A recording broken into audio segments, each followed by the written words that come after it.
Mardi 24 avril, le milliardaire Vincent Bolloré était placé en garde à vue, mis en cause dans le cadre d'une information judiciaire pour corruption d'agents publics étrangers. Vincent Bolloré a été placé en garde à vue. Vincent Bolloré est en garde à vue à Nanterre. Bolloré, 10e fortune de France, est depuis ce matin en garde à vue.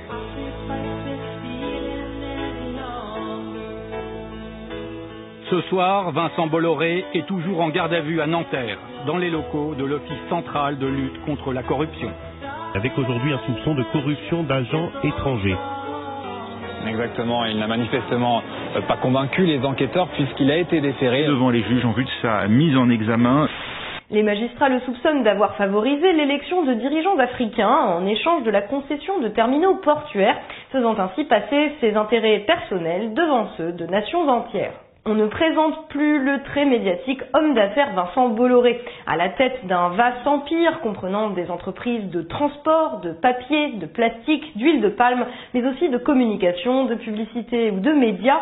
Vincent Bolloré s'était fait connaître au grand public en prenant la tête de Canal+ en 2015. Sa volonté supposée de contrôler l'information avait alors généré de vives polémiques. Depuis, le businessman a régulièrement défrayé la chronique en attaquant systématiquement en justice les journalistes et ONG mettant le nez dans ses affaires et en exigeant en compensation des sommes particulièrement élevées. En 2016, c'est France Télévisions qui avait fait les frais d'un tel procès suite à un reportage sur les conditions de travail dans une plantation d'huile de palme camerounaise dont Bolloré était actionnaire minoritaire. 50 millions d'euros, c'est la somme que réclame Vincent Bolloré à France 2 suite à la rediffusion d'un numéro de complément d'enquête jeudi soir. Capoel, il a 14 ans. Ça va ? C'est le plus jeune. C'est ton matériel ou on te l'a donné? Toutes tes protections là, c'est... Allez, on aura bien. Non, c'est moi qui ai acheté. Je ne sais pas si vous avez vu Complément d'enquête. Le moment le plus important de celui qui fait pleurer les chaumières, on voit un type sur un tracteur, il a un gant troué, et il dit, voyez, ça, monsieur Bolloré, il veut pas me donner le gant.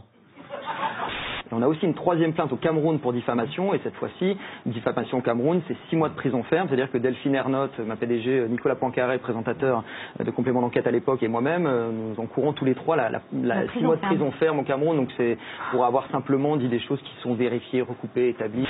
Car s'il y a une chose que Vincent Bolloré n'aime pas voir évoquée publiquement, ce sont ses affaires africaines qui représentaient pourtant 2,5 milliards d'euros de chiffre d'affaires en 2017.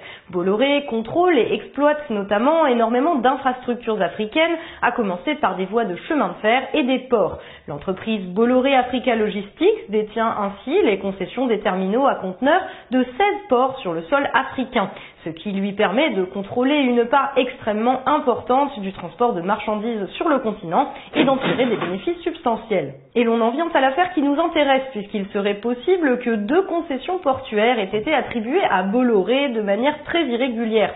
La justice soupçonne en effet le groupe d'avoir facilité l'arrivée au pouvoir des actuels dirigeants guinéens et togolais en mettant à leur disposition, à des tarifs préférentiels, les moyens de l'agence de communication Havas, propriété du groupe, en échange de l'attribution des concessions portuaires de Conakry et de Lomé à Bolloré Africa Logistics. Une explication possible au fait que quelques mois à peine après son élection, le président guinéen Alpha Condé ait brutalement rompu le contrat de son pays avec Necotrans, l'entreprise qui gérait le port de Conakry, pour en confier la concession à Bolloré. Un autre Français, Necotrans, qui 2 ans plus tôt avait remporté l'appel d'offres contre Bolloré, est expulsé par l'armée.